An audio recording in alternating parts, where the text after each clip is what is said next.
বিসমিল্লাহির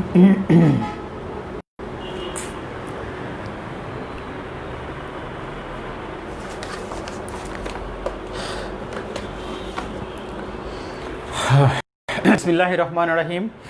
ideal academy Manipur মিরপুরের পক্ষ থেকে সবাইকে জানাচ্ছি আন্তরিক শুভেচ্ছা ও অভিনন্দন। আশা করি সবাই ভালো আছো। এরপরে আবার আমরা শুরু করতে যাচ্ছি অনলাইনে ক্লাস। আজকে আমাদের সপ্তম শ্রেণী রুটিন অনুসারে সপ্তম শ্রেণীর গণিত ক্লাস। আজ রবিবার গণিত ক্লাসে আজকে আমরা তৃতীয় টিউটোরিয়ালের অর্থাৎ আমাদের সিলেবাস অনুসারে তৃতীয় টিউটোরিয়ালের পড়া শুরু করব ইনশাল্লাহ। আমাদের তৃতীয় টিউটোরিয়ালে প্রথম পাটিগণিতের অধ্যায় আছে 2.3। 2.3টা আমরা প্রথমে আলোচনা করব। 2.3 আমরা হচ্ছে তৃতীয় টিউটোরিয়ালের জন্য আলোচনা করব।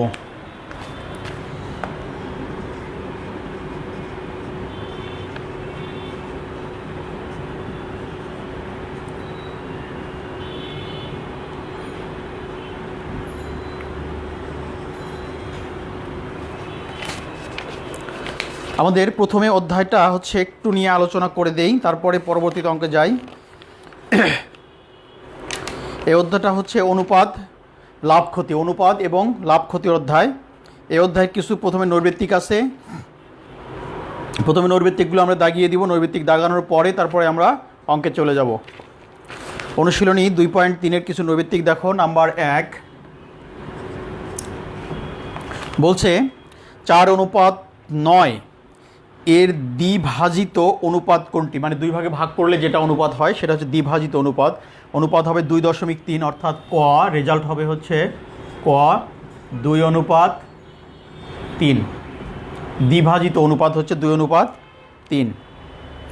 এবার নাম্বার 2-এর কত দেখো, বলছে ক অনুপাত খ = 7:4:7, খ অনুপাত গ = 10:7। তাহলে গ খ ক এর মান কত? অর্থাৎ প্রত্যেকটা আলাদা আলাদা মান বের করতে হবে। এখানে আমাদের হচ্ছে 7। উভয় অনুপাতকে যদি আমরা সম অনুপাত করতে যাই, খ এর অনুপাত আছে 10 আর এখানে খ এর অনুপাত আছে 10। যদি সম অনুপাত করতে যাই তাহলে 7 × 10 = 70, 7 দ্বারা গুণ করলে অর্থাৎ 49 নাম্বার ক হবে অ্যান্সার। 49:70:40। নাম্বার 3 খেয়াল করো, দেখো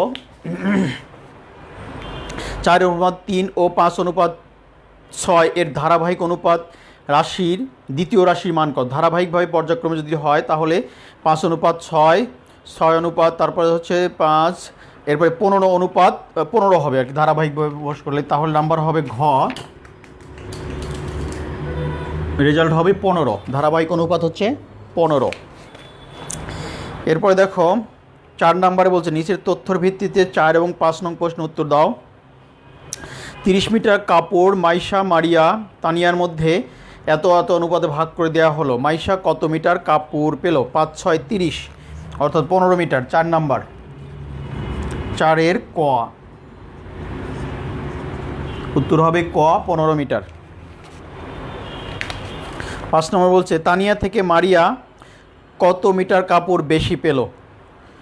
তাহলে মারিয়া পায় হচ্ছে 3, 4, 12 মিটার, বাড়ি ভাবে হচ্ছে 3 মিটার, অর্থাৎ 5-এর অ্যান্সার হচ্ছে ক 3 মিটার। এরপরে দেখো 6 নাম্বার কি বলছে 5:3 আর 2:5 এর ধারাবাহিক অনুপাত কোনটা? নাম্বার ক।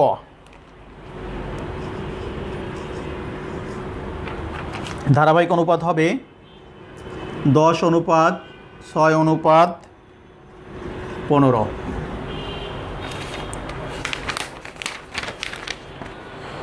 এরপরে দেখো 7 নাম্বার 3, 5 এবং 15-এর চতুর্থ সমানুপাতটি কত হবে?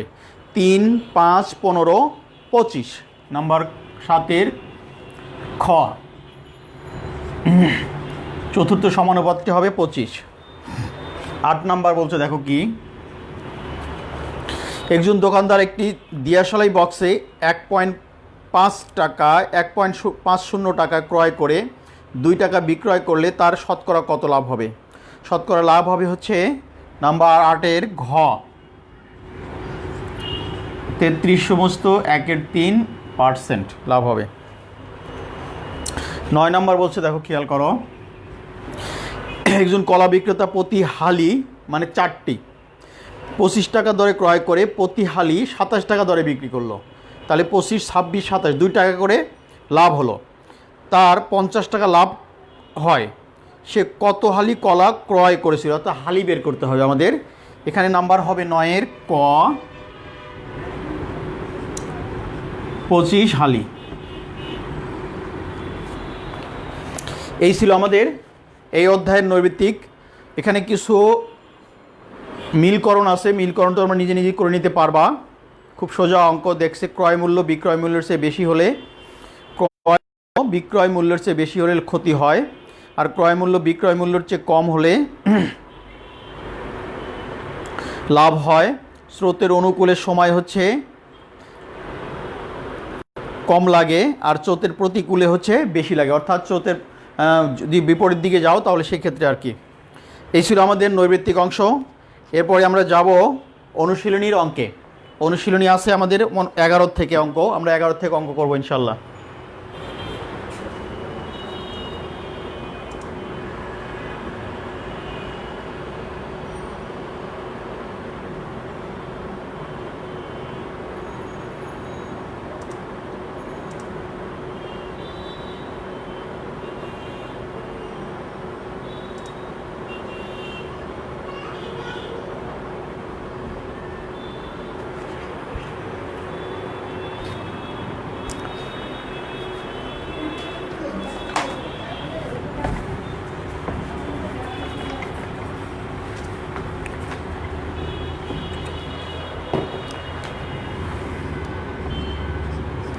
এগারো নম্বর দেখো কি বলছে। 5 জন শ্রমিকের সংখ্যা কয়জন? 5 জন। 6 দিনে 8 বিঘা জমির ফসল কাটতে পারে। 6 দিনে 8 বিঘা জমির ফসল কাটতে পারে। 20 বিঘা জমি ফসল কাটতে 25 জন শ্রমিকের কত দিন লাগবে? আমাদের বের করতে হবে দিনের পরিমাণটা, কত দিন লাগবে। তাহলে আমরা কিভাবে সাজাতে পারি দেখো খেয়াল করো। এখানে 8 বিঘা জমির ফসল কাটতে 5 জন শ্রমিকের লাগে 6 দিন। আমরা এইভাবে লিখব, 8 বিঘা জমির ফসল কাটতে বা উঠাতে, ফসল কাটতে না উঠাতে, যেহেতু দেয়া আছে আমরা উঠাতেই লিখব।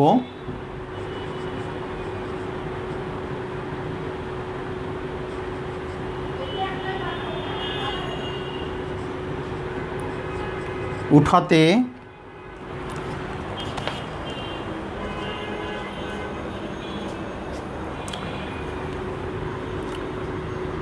5 জন শ্রমিকের লাগে কয়দিন? 6 দিন। অর্থাৎ 8 বিঘা জমির ফসল উঠাতে 5 জন শ্রমিকের লাগে হচ্ছে 6 দিন। অতএব 8 বিঘা জমির ফসল উঠাতে একজন শ্রমিকের লাগবে হচ্ছে বেশি দিন, অর্থাৎ 6 × 5 দিন। এখন খেয়াল করো, দেখো আমি বলছি 8 বিঘা জমির ফসল উঠাতে 5 জন শ্রমিকের লাগে যদি 6 দিন, এই 8 বিঘা জমির পরিমাণ 8 বিঘা রেখেছি আর শ্রমিক সংখ্যা কমিয়ে দিছি, অর্থাৎ 5 জন শ্রমিকের কাছে 1 জন দিয়েছি, সেই ক্ষেত্রে তাহলে বেশি দিন লাগবে। আবার 1 বিঘা জমির ফসল উঠাতে একজন শ্রমিকের লাগবে কি? 1 বিঘা জমির ফসল উঠাতে লাগবে হচ্ছে কম দিন, অর্থাৎ 6 × 5/8 দিন। এরপরে বলছে 20 বিঘা জমির ফসল উঠাতে 25 জন শ্রমিকের কতদিন লাগবে? 20 বিঘা জমির ফসল উঠাতে কতজন লোকের? 25 জন লোকের লাগবে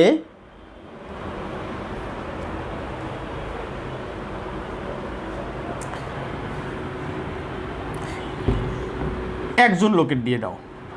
20 বিঘা জমির ফসল উঠাতে একজন লোকের লাগবে কয়দিন? 6 গুণন 5 গুণন 20 ভাগ হচ্ছে 8। আবার ওই 20 বিঘা জমির ফসল উঠাতে কতজন লোক? 25 জন লোকের লাগবে কতদিন?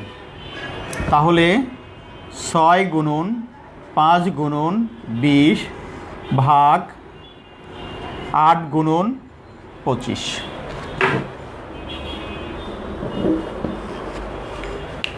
এবার আমরা কাটাকাটি করে দিব, দেখো খেয়াল করো। 5 × 5 5 × 5 25, 5 × 5 4 × 5 20, 4 × 1 4 4 × 2 8, 2 × 1 2 3 × 2 6 সমান সমান 3 দিন। এটাই হচ্ছে আমাদের উত্তর, 3 দিন। অর্থাৎ 20 বিঘা জমির ফসল কাটাতে এতজন শ্রমিকের আমাদের 3 দিন সময় লাগবে। আশা করি বুঝতে পেরেছো।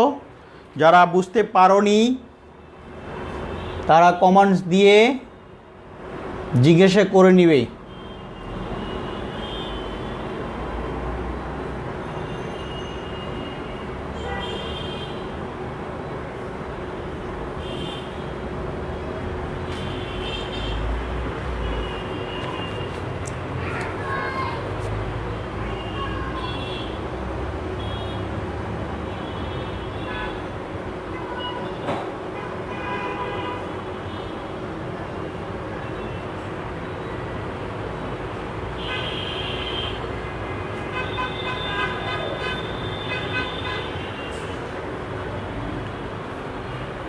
উঠিয়ে ফেলো অঙ্কটা।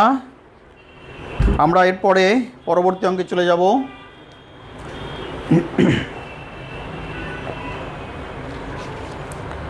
আমরা যারা নিয়মিত ক্লাস করছি এবং নিয়মিত ক্লাস করছি না তাদেরকে আমি বলছি, তোমরা নিয়মিত ক্লাস করো। নিয়মিত ক্লাস করলে উপকৃত হবে।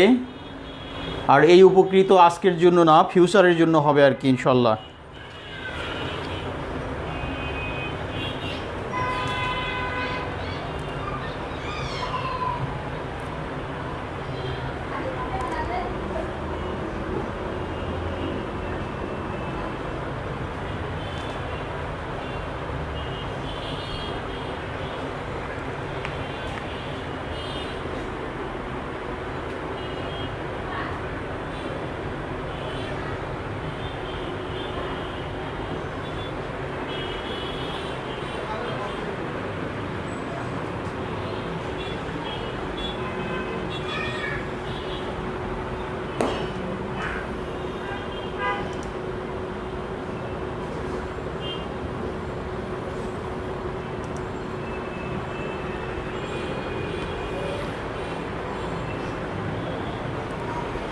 আমরা পরবর্তী অঙ্কে চলে যাব। নাম্বার 12।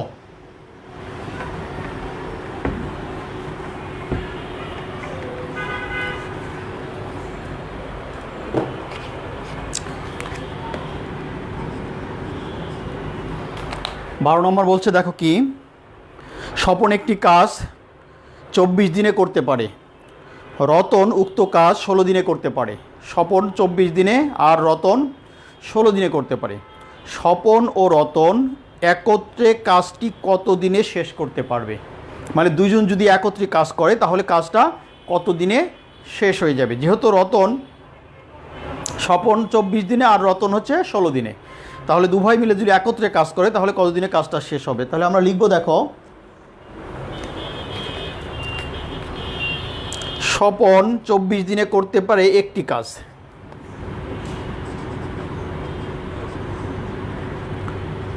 স্বপন 24 দিনে করতে পারে একটি কাজ। অতএব স্বপন একদিনে করতে পারে একের 24টি কাজ।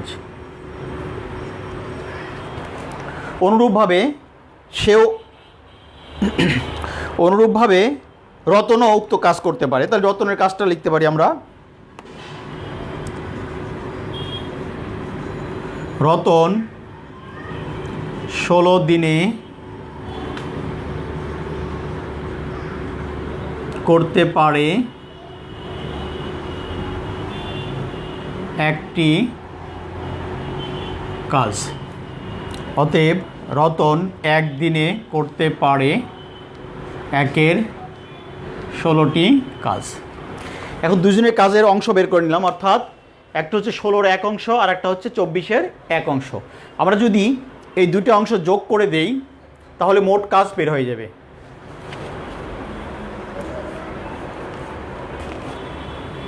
এখন লিখব অতএব স্বপন ও রতন একত্রে একদিনে করে কাজটির 1-এর 24 যোগ 1-এর 16 অংশ। এটা আমরা লসাগু করে ফেলবো। দেখো লসাগু করলে কত হয়, 24 এবং 16-এর লসাগু আসবে 48।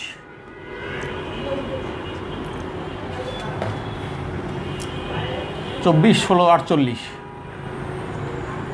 24 দুগুণে 48, 2-1-কে 2 যোগ 16, 3 16 48, 3-1-কে 3, এত অংশ। 3 2-এ 5-এর 48 অংশ। দেখো কাটাকাটি করা যায় না, এখানে আমাদের একটা ভগ্নাংশ রয়ে গেছে।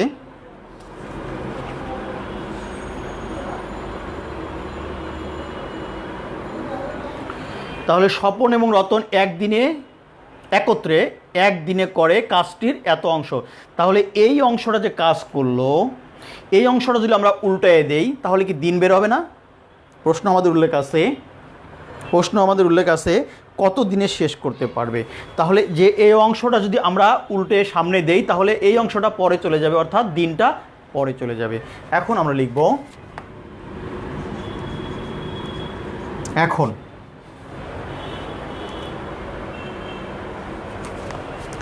স্বপন ও রতন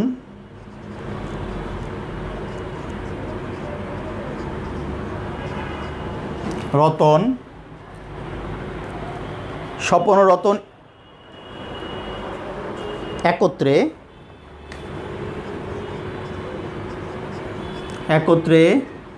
5-এর 48 অংশ কাজ করে একদিনে। অতএব রতন ও স্বপন এক বা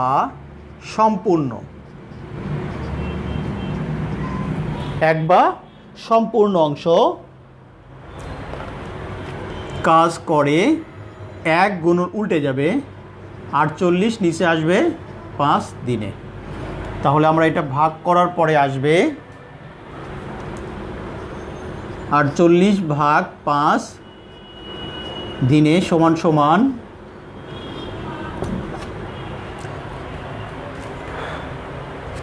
5 নং 45। এখানে লিখি আমি 5 নং 45, 9, 46, 47, 48 এত দিন। এটাই হচ্ছে আমাদের উত্তর 9 সমস্ত 3-এর 5 দিন। এই ছিল আমাদের রতন এবং স্বপনের কাজের হিসাব।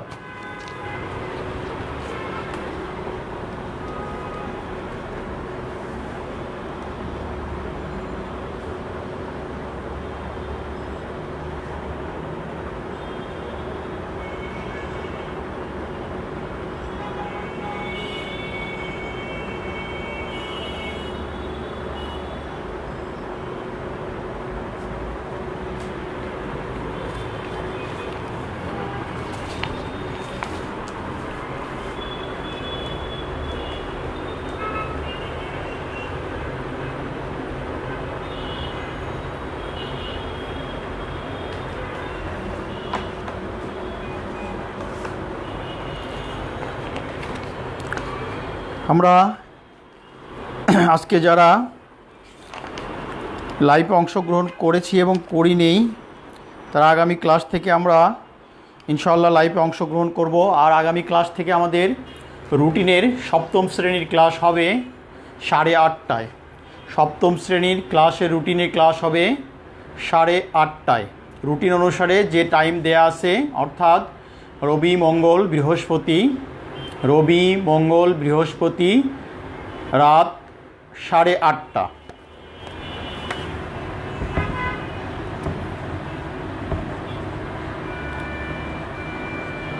রবিবার, মঙ্গলবার, বৃহস্পতিবার 8:30। আমাদের পরবর্তীতে রুটিন রবিবার, মঙ্গলবার, বৃহস্পতিবার 8:30 গণিত ক্লাস সপ্তম শ্রেণী। তারপরে আমরা নোটিশ দিয়ে দিব। আশা করি সবাই ভালো থাকবে, সুস্থ থাকবে। আজকের মতো আল্লাহ হাফেজ।